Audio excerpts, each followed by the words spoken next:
The gym instructor pointed to my father online and said, Cyril Tyson, everyone look at him. He does not have the body type that would excel in track. And they used him as an example. And he says, what? No one is going to tell me what I can't do in my life. And he used that as a reason to start running. And he started track in that moment. He decided that one of his next tasks in life would be to take up running and excel at it. Within a few years of that, he became world class. At one time, had the 5th fastest time in the world. In 1948, the Olympics was not yet ready to come back to us because we're still roiling from the Second World War. Instead, there was still an Olympics. It was called the GI Olympics, and it was held in Hitler Stadium. Whoa. So he competed alongside Jewish athletes. So there they are competing against the New York Athletic Club, and his best friend, Johnny Johnson, was coming around the back stretch, might have been the quarter mile, coming on the final straightaway. And a runner from the New York Athletic Club is a few paces behind him. And Johnny Johnson overhears that runner's coach say, catch that nigger. And he overheard this. And so what did he say to himself? He said, this is one he ain't gonna catch. And that extended his lead to the finish line.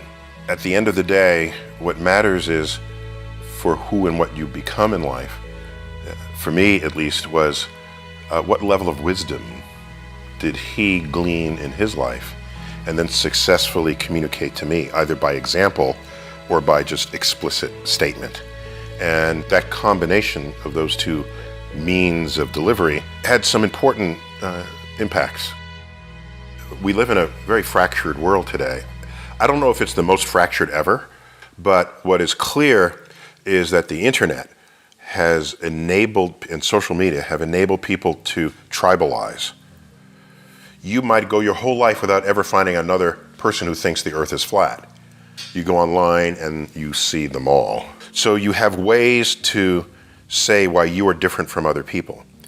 And I don't know that that's always a healthy place to be. You can draw a line in the sand between people who transgress but do not hold power over you from those who transgress and do.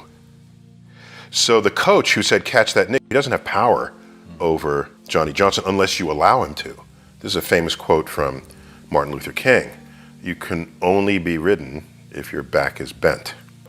I apportioned my emotional reactions to where it actually mattered for my life's trajectory. When I grew up, it was very common to hear the phrase, sticks and stones can break my bones, but words will never hurt me. This was an inoculation against hate speech, really, against just evil people, just nasty people. You were able to develop a system of defenses against unpleasant people out there. I haven't heard that phrase in a long time. I don't hear it recited in the elementary schools. What I think has happened over the years is we came to learn as a civilization that words can be hurtful and words can sort of change your mood or set you into a depression. What I see on the flip side of that coin, however, is people are less able to deal with the very same people who are around today who were around back then, who are calling you names, the people who might be bullying you on the internet by saying things about you.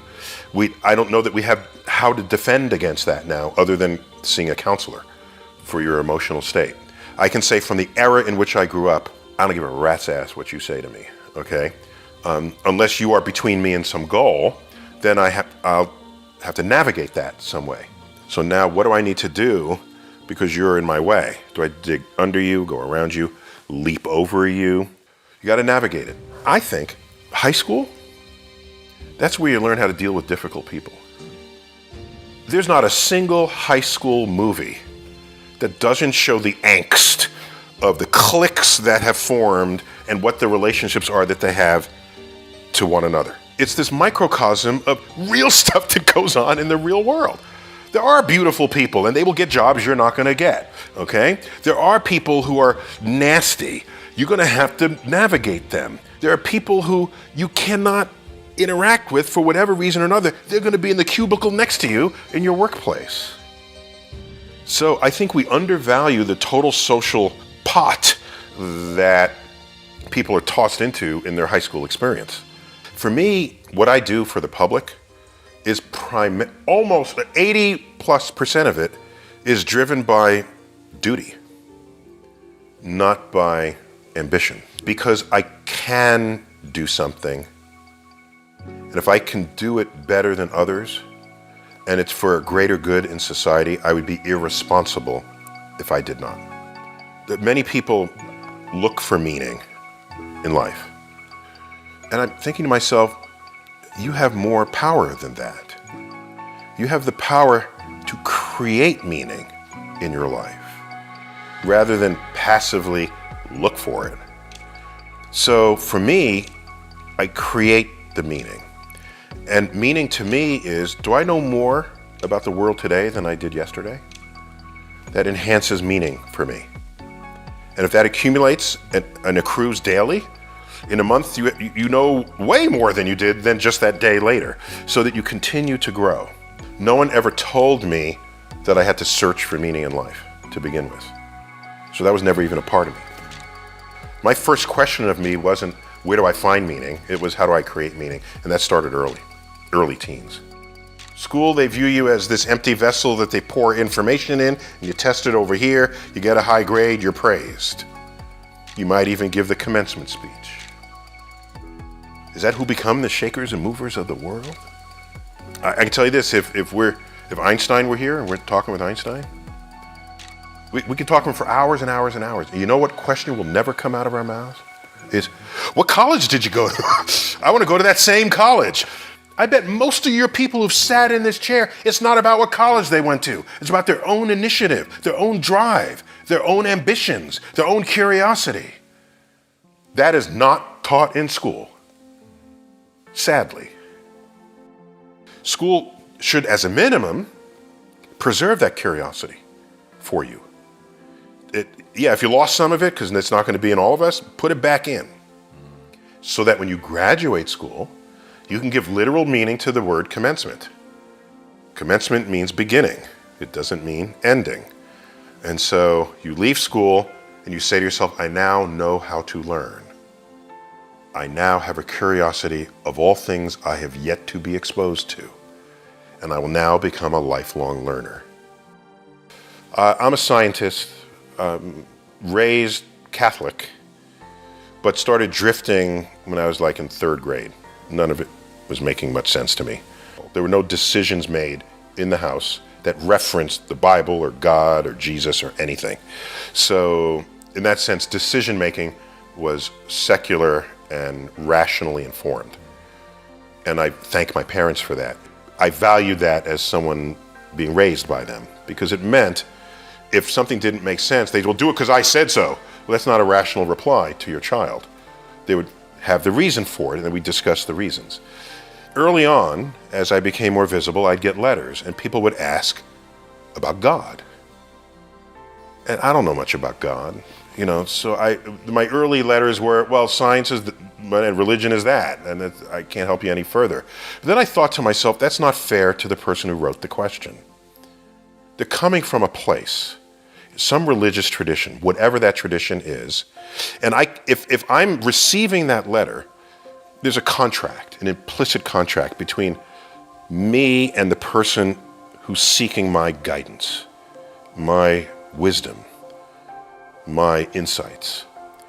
And I owe it to that person to know as much as possible as I can about where they're coming from.